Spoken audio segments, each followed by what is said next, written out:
you everyone for coming. While you guys are getting settled, just another thing, the housekeeping bathrooms, like I said, through the kitchen, women's on the right. And on the left, if you park in the building, we do validate, so please don't forget to get that before you leave. We have refreshments in the cooler, snacks also. My name is Matt Nakatori, here with Nutmeg Labs, doing client success and some web design. But I'm just here to introduce you guys to everyone else. I'm not going to talk too much. So if you guys have any questions before we start, please let me know. But I'm going to hand it over to Kenji. Just like to thank you guys for coming, and I hope you guys enjoy the seminar. Okay, aloha and welcome to Nutmeg seminar, the first one. Yes, and my name is Shohei Otani. Okay, no. My name is Kenji Takahashi. I'm the general manager of Nutmeg Lab. And I completely forgot about it. But anyway, did you see the Shohei's dog yesterday? Yeah? I got a bobblehead. Oh, really? Wow, nice. Flew in. Wow. Impressed. Yeah, Shohei's dog, he was so smart. I used to be a dog trainer, and I used to have 2 chow chows in my house. And how many times I trained, and the chow chow don't do anything. If I throw the ball, it just ignore it. Yeah, yes, that's bad. Anyway, well, I'm the youngest. No, I'm the oldest. No, I'm the newest member of the Nutmeg. Of course, I'm the oldest, but I'm the newest member.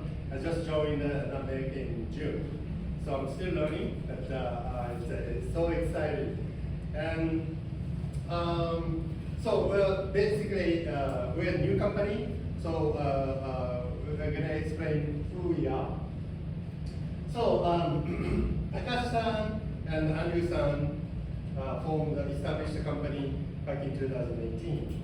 Takashi-san is right there, and Takashi-san is VP of Business Development for Deltra. Deltra is one of the biggest OTA company in Japan. And Andrew-san, I think you met him in a lot, and he is a senior developer for Microsoft. So 2 computer geniuses met each other, fall in love, and get married. No, they didn't get married. So anyway, they established a company in 2018. Okay, so company overview. Headquarters in San Francisco, Tokyo. We have more than 300 companies, 300 customers in Tokyo. And Hawaii, we serve about 50 customers right now. We cover our entire Hawaii, US, Australia, Philippines, and stuff. And okay, so what we offer, meaning we supply booking system, reservation system, and we create the website, multilingual website, and the marketing solutions, and we help operations support. So Nutmeg will be the secret ingredient to boost up the sales and to maximize the profit. That's who we are. Okay. So thank you for coming. And I really appreciate it, and let's get started. Oh, before we start, we're going to have 3 seminars. Today is the first one. We talk about the Japanese market. Second seminar, we're going to talk about the upsell and cross-sell. Meaning, upsell meaning, once you get the customer, you can ask them, would you like to upgrade the service? And cross-sell meaning, you get the customer, and you can ask, okay, would you like to add additional services? So same customer, but we can help you guys to generate more revenues from the same customers. That's the number 2. Number 2 seminar. Okay, and number 3, we're gonna talk about smart ticket. about digital ticket, digital coupons, and digital maps. Okay? So we're gonna have 3 seminars. And let's start the first seminar. Thank you.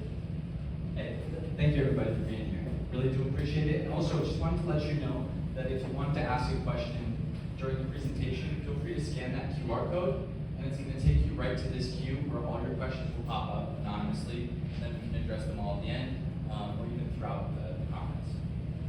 So just wanted to say thank you guys all for being here. I really do appreciate it. My name is John. I'm the business development rep here at Nutmeg, and I've reached out to probably a lot of you and annoyed you to get you to come to the seminar. So thanks for showing up. I really do appreciate it.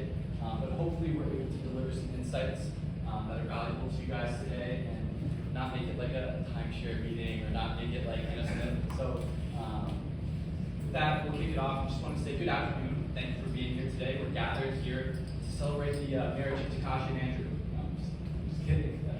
We're here to explore vital opportunities in Hawaii's tourism industry, meaning the Japanese market. As you know, Japan has long been the cornerstone of Hawaii's tourism economy, and understanding how to engage with this market is more important than ever as we look towards the future. Our seminar today is designed to provide you with a comprehensive understanding of the Japanese market, the trends that are shaping it, and the practical strategies you can use to connect with Japanese travelers effectively. First, we'll start by diving deep into the Japanese market itself. We'll explore the unique cultural nuances, travel preferences, behaviors of Japanese tourists. Understanding these elements is crucial for tailoring your offerings to meet their expectations and creating experiences that resonate deeply with them. We'll discuss how the Japanese value quality, attention to detail, and how their travel decisions are often influenced by factors like tradition, safety, and convenience. By truly understanding what drives their choices, you can better position your business to attract and retain these visitors. Next, we'll move on to a discussion on the key trends for 2024 and what the future holds. The tourism landscape is constantly evolving, as you all know, and staying ahead of the curve is essential. We'll examine the latest data and insights to identify the emerging trends that will impact Japanese travel to Hawaii, whether it's shift in travel patterns, the influence of digital transformation, or changes in customer expectations. We'll cover the forecasted developments that we need to be aware of. This section will equip you with the foresight to plan strategically and make informed decisions that align with the market's direction. Finally, we'll get practical by discussing how to effectively reach the Japanese market. In a world where competition is fierce, it's not enough to simply offer a great product. You need to ensure that your message reaches the right audience in the right way. So we'll explore marketing strategies that resonate with Japanese travelers, including the importance of localization, leveraging your website and media, and utilizing partnerships with Japanese travel agencies. We'll learn about the channels and the platforms that are most effective reaching this market, and how to craft messages that appeal directly to Japanese sensibilities. So by the end, my goal is for each of you to walk away with a solid understanding of the Japanese market and a clear picture of the trends that will shape the year ahead, and actionable strategies to effectively reach and engage with Japanese travelers. Let's get started. So, as you all know, Japan has been Hawaii's #1 international market since the 1990s, which is over 3 decades of solid friendship. And before COVID threw everybody a curveball, we were welcoming over 1.5 million visitors from Japan each year, which is like having the population of Honolulu visit Maine, which is awesome. And the best part is that Japanese tourists love to visit when things are a bit quieter on the US front, like August and September. So while back in the mainland, everybody's in school and the beaches are less crowded, Japan is sending us visitors who are ready to fill those spots. It's kind of like a secret handshake between us and Japan. They know when to visit for the best experience. And that's coming up now. We're actually right in the midst of it. So I'm just curious, has anybody noticed that they've seen more Japanese tourists around Waikiki at their businesses recently? Show of hands, maybe? Good. Phenomenal. That's what we're looking for, and that's kind of what the trends say. I think, obviously things have been a little bit down. We're about 8% of capacity, but things are starting to slowly come back. It seems like the yen has stabilized a little bit, right? So let's dive into why we absolutely love these Japanese visitors. First off, they're incredibly punctual, and I know many of you who operate tours have kind of experienced this, right? If the tour is scheduled at 9 a.m., they're ready to go at 8:45, they plan in advance. By and large, they're not the last minute, throw everything in the bag and go type. They're really researched, they've made reservations, they know exactly what they want to see and do. This makes them ideal guests because they respect our time and our service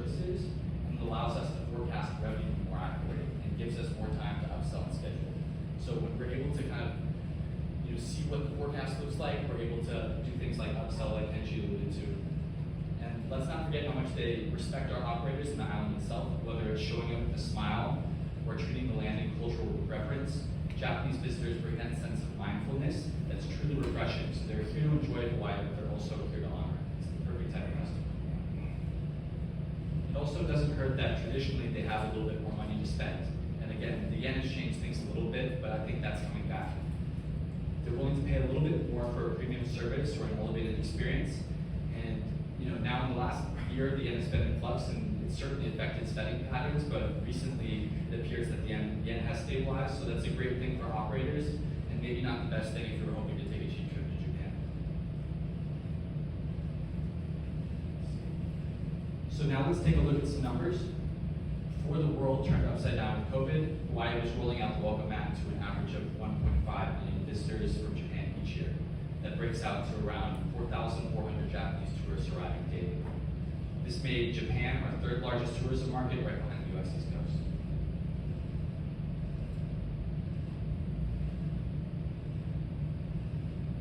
As we touched on, the peak travel season for Japan runs August to September, which happens to perfectly align with a traditionally slower period for US tourists. So as you can see, that line shows that as the US dips, Japan is kind of filling in that gap right there. So as we consider strategies to optimize our operations, let's remember that this window is a golden opportunity. By tailoring our offerings and promotions to this peak season for Japanese tourists, we can ensure that the slow season doesn't really feel that slow after all. And we'll touch on a few good ways to do that a little bit later in the presentation. So just wanted to run down some key holidays in Japan that might move the needle in terms of influxes in tourist traffic.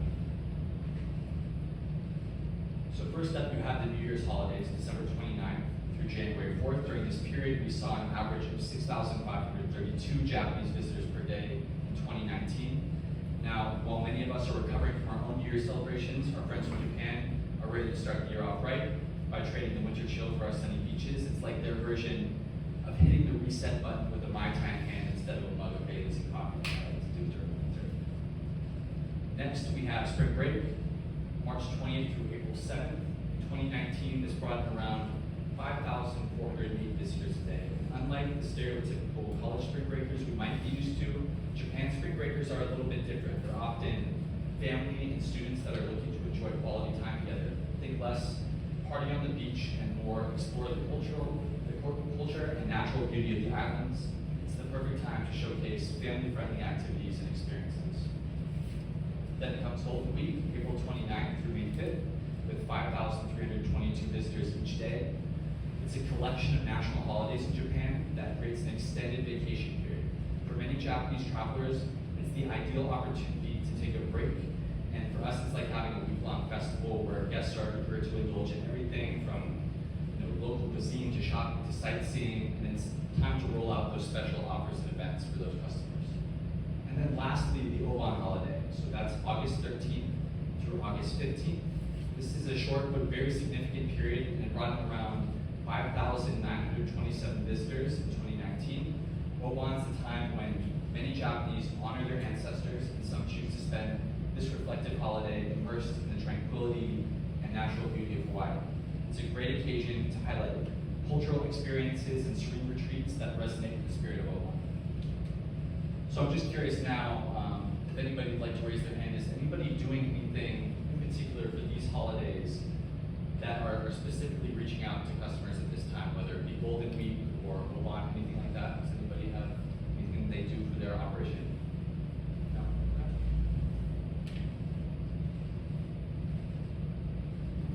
All right, let's talk a little bit more about the trends that we're seeing, because if there's one thing that we know about the tourism industry, it's staying ahead of the curve is key to success. So what are we seeing for 2024, and what can we expect going into 2025? First up, we have good news. We've recovered to around 80% pre-COVID levels as of August, and that's for the month of August. After a few challenging years, it's really exciting to see these visitor numbers bouncing back like that. It's like, welcoming a new friend home. It just kind of feels right. It feels good to have people back. We're noticing that there's a big rise in repeat visitors, which is up to 74%. So 74% of Japanese visitors have been here before, and they're coming back for more. And it's not just a small uptake past COVID. So we've recently seen repeat visitation grow from 68% to 74%, which is actually a big shift after COVID. These types of visitors, they know the island, they often have a vacation home or a timeshare, and they know what to expect, but more than that, they're looking to broaden their horizons, likely past Waikiki, and they also have deeper pockets to people, again, that have made an investment here, they have a timeshare, they have a local presence, they kind of know the landscape, and they're looking to do something a little bit different. So here's where things get interesting. We've also seen a pretty significant jump in direct bookings. So direct bookings meaning coming directly through a website or a platform that isn't an OTA. So right now, we've seen a jump of direct bookings from 21% to 45%, which just kind of marks a paradigm shift in the way that people are accessing tours and the way that people are looking to go on vacation. More visitors, they're skipping the middleman, they're booking directly because, I mean, the thought is who wouldn't want a more personalized experience? It's clear they're looking for convenience, better deals, and closer connection to the services that they're choosing. And this trend is definitely one you can leverage to build stronger relationships with your customers. It also presents a novel opportunity for operators to cut out the middleman too, if that's what they want to do. A lot of people have great relationships with their OTAs, but for others, it's not something that's a big mover in their business. And it also prevents the OTAs from taking a large slice out of their business, if that's something that you're trying to avoid. So looking ahead, we're forecasting about a 1.5x increase in visitors by 2025. That's a really significant boost. And it means that we should be ready for it. More visitors means more opportunities, but it also means more challenges. So planning ahead is crucial, whether it means enhancing your services, expanding your offerings, or simply ensuring that we maintain kind of the high standards that we already have. It's just a lot to prepare for.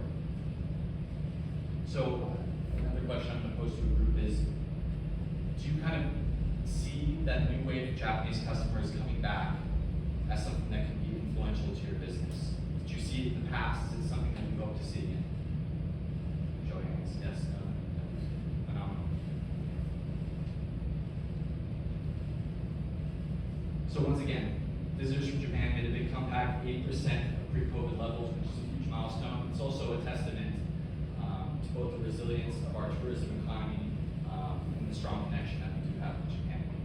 To give you the exact numbers, we reached 78.9% of pre-COVID levels with 4,220 visitors during the second week of August alone. It's almost like our Japanese friends had a reunion, decided to meet up here in Hawaii, and we really couldn't be happier to have them back.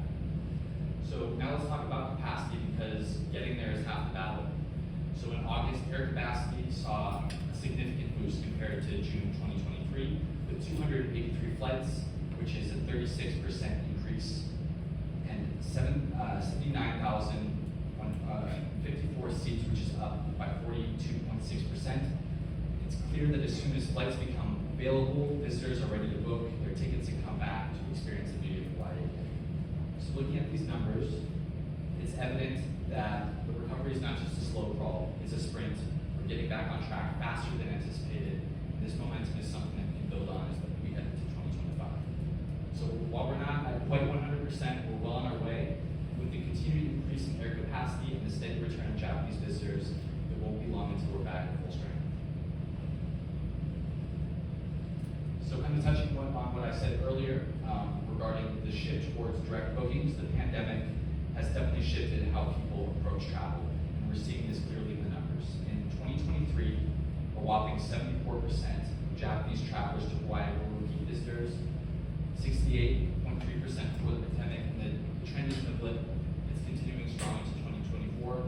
The trend also highlights something that's more significant, which is the growing demand for personalized and unique travel experiences. So Japanese visitors aren't looking for a one-size-fits-all vacation. They're coming back because they know that they can discover something new and special each time. And this shift towards repeat visitors underscores the importance of tailoring our offerings to create those unforgettable, one-of-a-kind experiences. It's about going beyond the usual tourist spots and giving our guests some deeper connection to Hawaii that they can cherish and they want to revisit. So before the pandemic, a whopping 72% of travelers from Japan used travel agencies to plan both their vacations. It was the go-to method. It offered a lot of convenience, a sense of security, just reliability. But fast forward to today, things things are looking quite different. Post-pandemic, that figure has dropped to 47%, with 45% of travelers now preferring to book directly. That's a big change, and it tells us a lot about the travel habits that are evolving. The shift towards direct bookings indicates a move towards more flexible travel arrangements. Travelers today want more control over their itineraries, and they're looking to tailor their experiences to fit their personal preferences, whether that means booking the oceanfront suite they've always dreamed of, or securing a spot on a unique local tour. We believe this shift will increasingly take Japanese tourists who are younger, more affluent, and more used to customizable experiences away from the traditional tourist epicenters and the cookie-cutter activities. So if I'm gonna play weatherman here for a minute, the forecast looks incredibly bright, incredibly sunny. By 2025, we're projecting the number of visitors from Japan to reach approximately 1.1 million, which is a very significant jump, about 1.5 times higher than what we were actually expecting in 2024. So this forecast isn't just about numbers, it's a sign of recovery and resilience and a renewed interest in Hawaii as a top destination for Japanese travelers. And after everything we've been through, it's incredibly encouraging to see the demand pop back up. So what does that mean for us?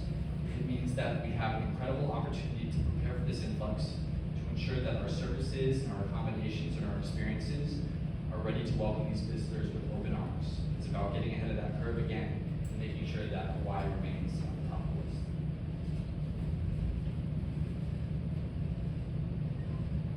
So while focusing on the Western market has likely been a very successful strategy for many businesses in Hawaii, I know we had to all double down on that during the pandemic, and thankfully the Western market made up for a lot of that business that was lost from Japan.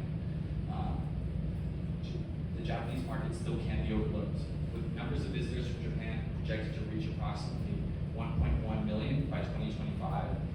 This is a market that offers immense potential for growth and diversification. So why is it important?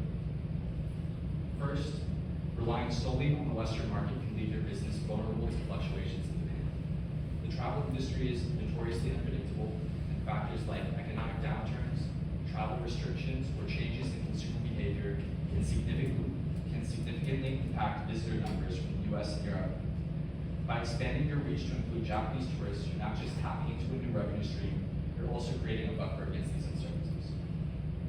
Think of it like diversifying your investment portfolio. Just like you would put all your financial resources into one stock, you shouldn't really rely entirely on one market segment to sustain your business. Diversifying your customer base by engaging with Japanese travelers can provide more stability and resilience in the face of market changes. By focusing only on the Western market, you might be missing out on substantial opportunities to grow and diversify your business. That additional 1.1 million visitors projected from Japan represents not just a number, but vibrant, loyal, high-spending customers that could be the key to long-term success. So expanding your focus to include the Japanese market isn't just a smart move, it's essential for maximizing your potential and ensuring sustained growth.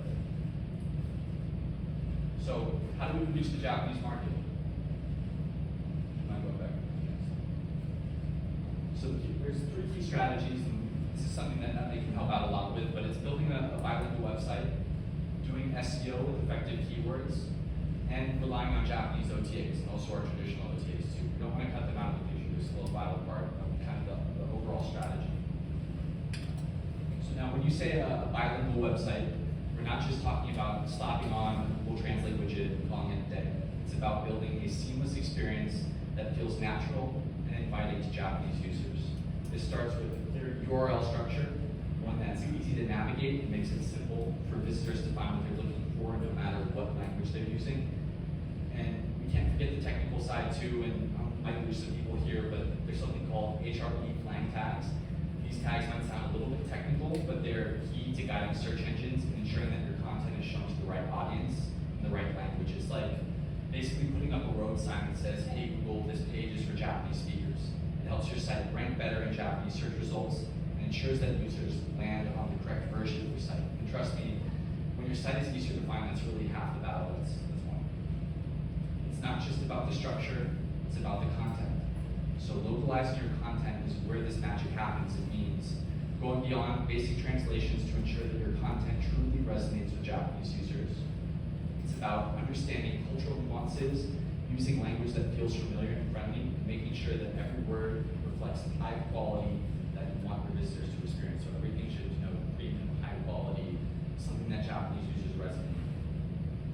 Think about it when you visit a website that's poorly translated or is difficult to navigate. How quickly do you click away? We want to avoid that really at all costs. High quality translations and easy language switching options are key to keeping users engaged and moving smoothly through your journey on their site.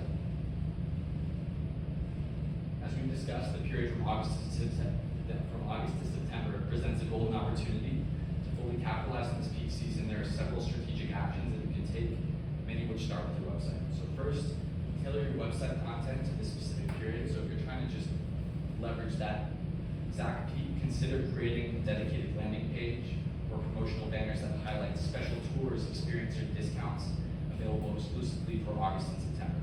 This can make your offerings more appealing, drive higher engagement. It can also be as simple as just featuring pictures of Japanese guests who have gone to your tour in the past, just taking those pictures, making sure they're front and center during the slow season when the Japanese are coming back. Your booking process should also be streamlined and mobile friendly. The easier it is for visitors to book directly from their smartphones, the more likely you are to capture those bookings. It's important that the booking system is also localized for language. I think that's something that we see a lot. Visitors from Japan will go through the entire process of your website. You'll see that it's a great customer experience. Everything is translated perfectly. But when they get to that booking page, they realize that it's in English and they're not really sure what they're actually clicking on. So I think that's another big sticking point. In the end, building a bilingual website is about creating a bridge. It's one that connects your business with Japanese travelers in a way that feels authentic and welcoming. And it's an investment in making sure that these Japanese visitors, when they come to Hawaii, they know that they're in the right place even before they left their homes. And that's really what we're trying to do with this create a culture of hospitality. So now that we've talked about building a bilingual website, let's shift our focus to see how we can bring these Japanese travelers to your site in the first place. This is where off-page SEO with Japanese keywords really comes into play. So it's about making sure your website is visible, trusted, and appealing to Japanese users before they even arrive. So first, we can talk about optimization. Optimizing your website with relevant Japanese keywords is essential. This means including those keywords in meta descriptions, product names, and blog content. You just think of it as speaking the same language as your audience, but not literally, just in terms of what they're searching for online. So if a Japanese traveler is looking for a specific type of tour or experience, you want your website to pop up right at the top of their search results. Imagine a Japanese traveler searching for best snorkeling in Hawaii. You want to make sure that your site is optimized so it shows up as the go-to option. So next is collaboration. Partnering with local media coordinators to gain exposure in the Japanese media is a very powerful strategy. By getting featured in popular travel magazines in Japan, blogs, magazines, news outlets, you're not only increasing your visibility, but you're building your credibility with that audience. So these collaborations can lead to reputable backlinks, which are basically like votes of confidence from the web. The more high quality backlinks you have from trusted Japanese sources, the better your site will rank in search results as a result. Think of it like getting a recommendation from a friend. If someone you trust raves about a restaurant, you're more likely to try it out, right? So the same thing goes for websites. If a trusted source in Japan links to your site, it's more likely that a Japanese traveler will check you out. So golden tip is leveraging reviews.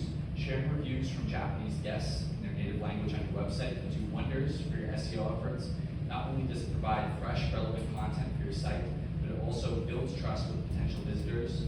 When they see positive experiences from other Japanese travelers, it reassures them that they're making the right choice. In the end, off-page SEO with Japanese keywords is about more than just getting clicks. It's about building a solid online presence that attracts, engages, and converts Japanese travelers. By optimizing this content, collaborating with local media, and showcasing authentic reviews, you'll be well on your way to capturing the attention of the market.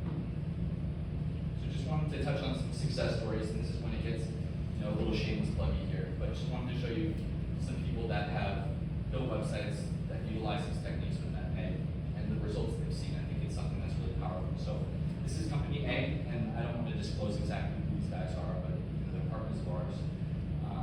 They're a marine activity business. They saw some really impressive results, and they made just 2 moves. It wasn't a huge investment. It wasn't a whole lot of time, and it's not something they have to maintain too much ongoing. But first off, they saw a 300% increase in impressions and a 500% increase in clicks. So 300% more people were seeing their content, and 500% were actually clicking through to learn more. So these are the type of results that are really exciting. It's exactly what we want to do for our clients. And how did they achieve this? Well, they partnered with them, for sure. So first they created a Japanese website with us, and by offering a website tailored specifically to their Japanese audience, they made it easy for potential customers to find them and understand their offerings. And it wasn't just about translation, it was about creating a site that felt relevant and welcoming to Japanese visitors. And then this step alone, it just opened the floodgates up for them to a much larger audience and drove a lot of impressive increases in impressions and clicks. And then second, they installed a Japanese review widget on their Japanese website. Now this may seem like a kind of a small addition, but it had a big impact. And by showcasing reviews from Japanese customers in their own language, company A built immediate trust and credibility with new visitors. It's one thing to read a glowing review in English, but seeing your positive feedback in your native language, I think that's really powerful. So if you were booking an experience in a foreign country, you saw a review from someone who shared your language and culture, wouldn't that make you feel a little bit more confident in your choice to go with that company? So this shows that even a few strategic actions can have massive growth, and by focusing on creating a culturally resonant website and leveraging the power of authentic reviews, they didn't just reach their audience, they captivated them, and that's the exact type of success that we want companies that work with us to have. So now we move on to company B. It's another transportation company, and they did a lot of the same stuff that company A did. The one thing that they did that was a little bit different is they actually created a Japanese blog, which was a huge game changer for them. By regularly posting blog content in Japanese, company B not only improved their SEO, but also provided valuable and relevant information that kept their audience engaged.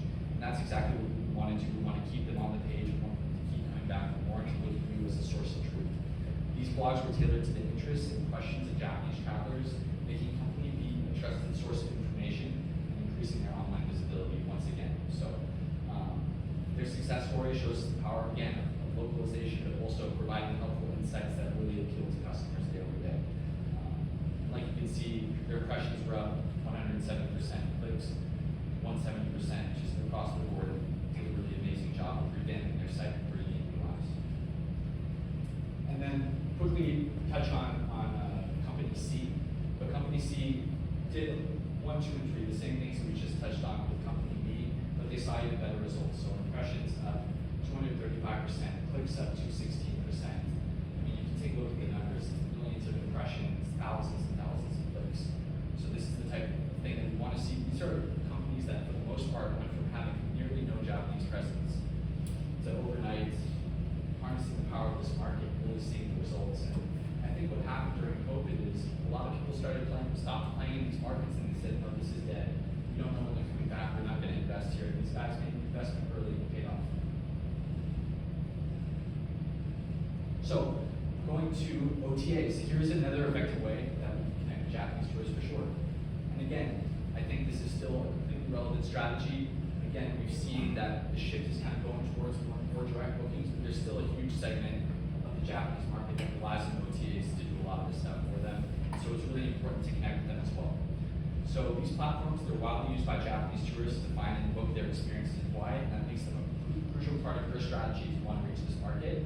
So we'll touch on a couple of them. So there's Veltra, and actually Takashi did used to work for Veltra, so there's a little bit of a connection here as we kind of launched his interest into this space. But Veltra in Hawaii is actually known as Hawaii Activities. You might have heard of these guys. They offer a really wide range of tours and activities in Hawaii, and they're all available in Japanese. And what makes Veltra particularly powerful is that its main branch is located in Japan, which gives it a really strong presence and a deep understanding of the Japanese market, which makes it one of the most influential OTAs for reaching Japanese travelers. By partnering with Veltra, you can tap in directly to their extensive network. They're a highly engaged audience, and they're looking specifically for experiences in Hawaii. Next, we have TripAdvisor, and I think everybody here probably knows TripAdvisor. It's a really important part of the strategy. I think everybody relies on them because they're just a great review product. So list tours and activities for Hawaii. Of course, it supports multiple languages, including Japanese, which allows Japanese tourists to read reviews and book tours in their native language. So just because you're writing something in English doesn't mean it's not being delivered to a Japanese person in Japanese, which I think is really valuable. And then it's got a really robust review system, as I touched on. It's a great resource. Food, which is something that maybe a lot of people haven't heard of. It's another player particularly popular amongst Asian travelers, including the Japanese, and it also offers numerous YA tours and activities in a bunch of different languages. And it makes it really convenient for tourists to book just because the user interface is really good. So if you're looking for kind of like a younger, savvier client, a lot of them are using Food. So here are a couple of tips to optimize your listings on OTAs. They're super powerful tools, but to really stand out and attract more Japanese travelers, there are a few strategies that you might want to consider. So first, respond to reviews frequently. And I know these are kind of tips that you do for anything, whether any type of review product, but you want to be super active on the reviews.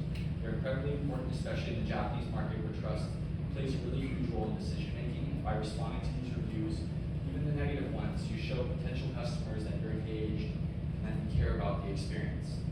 It's really simple, it's a really effective way to build credibility and foster loyalty. The second tip is to include a Japanese DBA or doing business as in the tour title for brand awareness.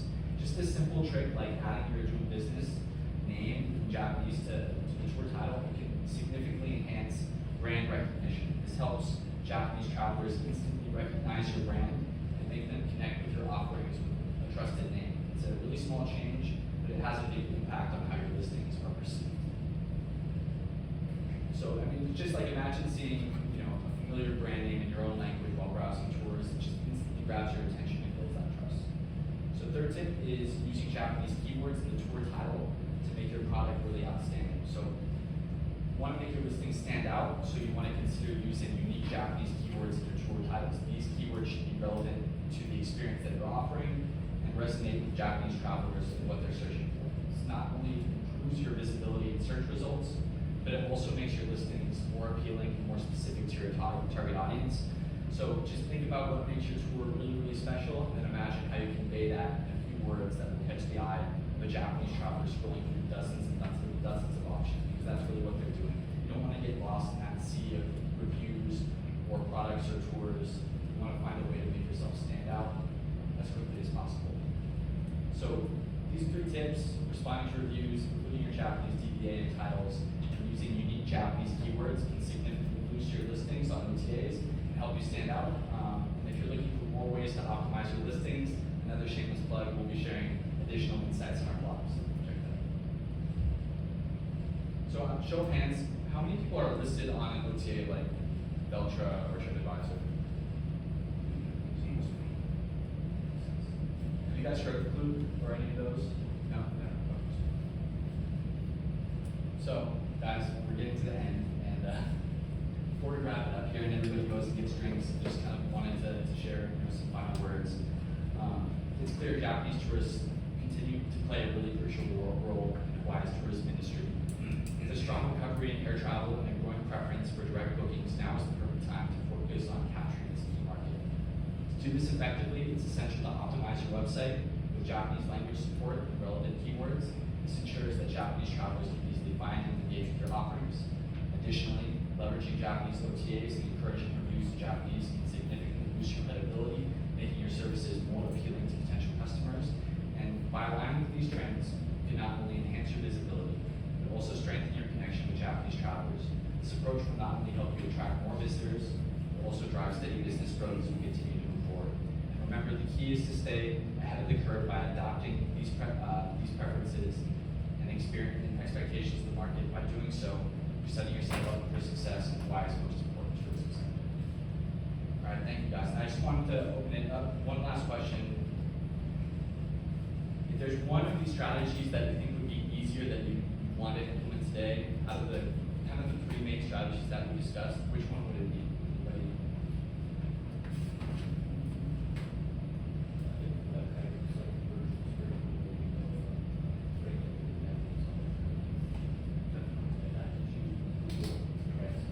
Exactly, yes, and just to share what you said is that, localizing your page for a Japanese audience, not just translating through, Google search engine. I think that's something that's really valuable. People notice those little differences. If you go to a foreign country, like I was in Prague recently, and you see the menus, they're not translated perfectly, and you're like, oh, okay, somebody definitely just ran this through Google, but I felt a little bit more comfortable knowing what I was ordering, knowing where I was going. It could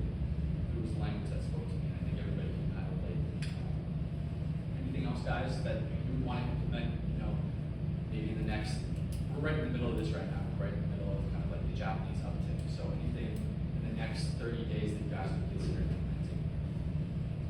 How important do you think it is that your staff can speak Japanese? I think it's crucial. It just depends on what resources that you have. So, and also what your tour is. I think it depends if you're, let's say you're a super PADI certified snorkel tour and you need to give super detailed instructions for people's safety. I think it's very important to have a Japanese speaker on staff.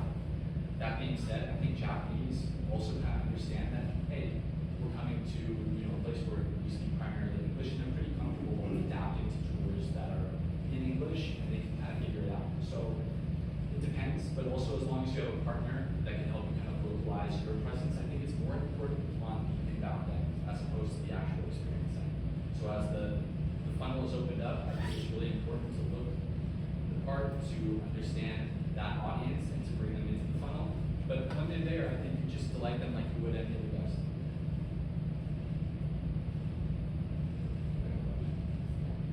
Sorry. Yeah, okay. Yeah, we can go to the slide. Matt, if you want to come up here, Kenji, if you want to come up here and help me answer some questions. Okay. They're asking, do you piggyback our current website or do you create a new one? Matt, you want to answer that? What about Matt? Go ahead. Yeah, so to answer the question, it's asking if we piggyback on your current website or if we create a new website. What we normally do is, depending on what you have, If you have the English website right now and you're looking into a Japanese website or a Korean website, something like that, then what we'll do is we'll create a new website that kind of mirrors your English website in a sense. Definitely cater it towards the Japanese customer, cater it towards whoever it is that your audience is. And normally what we'll do is do like a subdomain, so it's still part of your website, but just another piece of it. So you don't lose all of the traction that you guys have made already.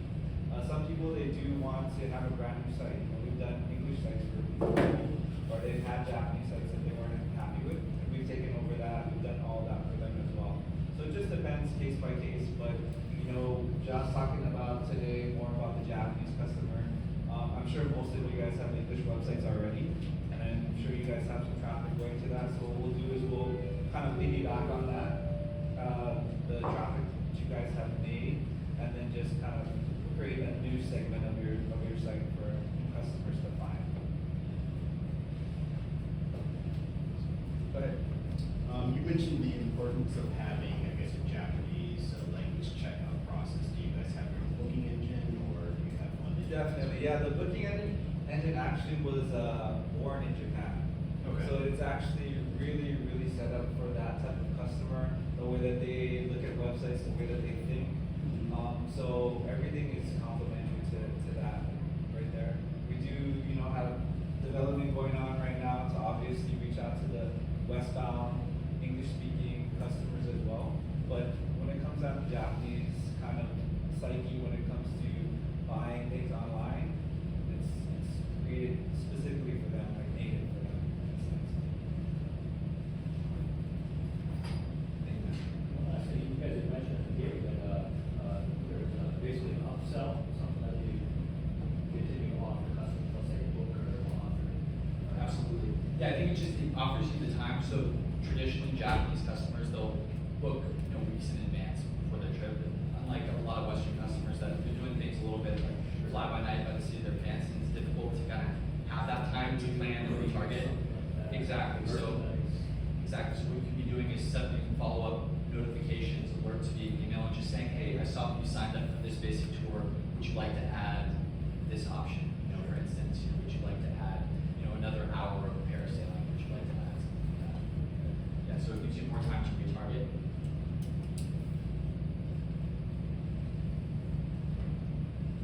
Any other questions, guys?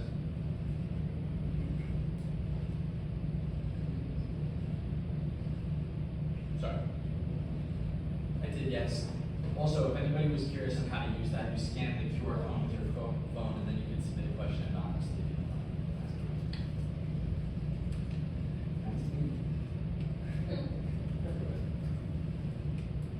It's like the Irish wallow. ask. It's like the long we say.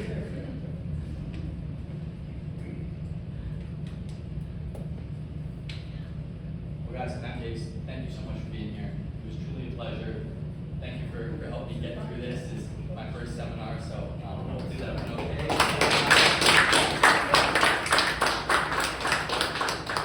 Before you guys get up, just one question. Is there anything having to do with the Japanese market that you guys are interested in, like learning more about? If there is, please let us know. We'd love to be able to get that information for you guys, and kind of meet the needs that you guys have. Because we're obviously not out there on the ground with the customers, talking with them every day. So if you guys have some issues that come up constantly that you just don't know how to handle or would love some insight about, just let us know and we can try to answer those questions for you guys also.